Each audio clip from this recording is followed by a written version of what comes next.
So இந்த ப்ராப்ளம பொறுத்தவரைக்கும் நம்ம குடுத்துருக்க நம்பரோட ஃபேக்டோரியல் கண்டுபிடிக்கணும்னு அவசியம் கிடையாது. அந்த ஃபேக்டோரியல் கிடைக்கிற ஆன்ஸர்ல எத்தன ஜீரோஸ் இருக்குங்கிறது தான் நம்ம கண்டுபிடிக்கணும்.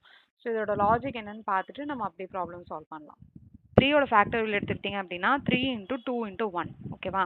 ஸோ 3 இன்டூ 2 இன்டூ 1 என்ன 6. அப்போ எனக்கு ஜீரோஸே இதில் இல்லை, அதனால எனக்கு அவுட்புட் ஜீரோன்னு வருது ஓகேவா? ஸோ ஜீரோ நம்ம எப்படி ஃபார்ம் பண்ண முடியும் அப்படின்னு பார்த்தீங்க அப்படின்னா, இப்போ இதுலேயும் பாருங்க 5 இன்டூ 4 இன்டூ 3 இன்டூ 2 இன்டூ 1 ஓகேவா? ஸோ அப்படிங்கும்போது எனக்கு 120 கிடைக்குது. ஸோ 120 கிடைக்கிற இந்த ஜீரோ எப்படி வந்துச்சு? இந்த 5 இன்டூ 2னால இங்கே 5 இன்டூ 4 இன்டூ 3 இன்டூ 2 இன்டூ 1 இப்போ இதில் 5 2s are 10 கரெக்டா? ஸோ எனக்கு இதில் 5 இன்டூ 2 அப்படிங்கிற அந்த ஒரு மல்டிபிள் வரனால தான் எனக்கு ஒரு ஜீரோ கிடைக்குது ஓகேவா? 5 இன்டூ 2ங்கும்போது எனக்கு 10ங்கிறனால இந்த ஜீரோ தான் எனக்கு ட்ரெய்லிங் ஜீரோஸில் அப்பியர் ஆகுது.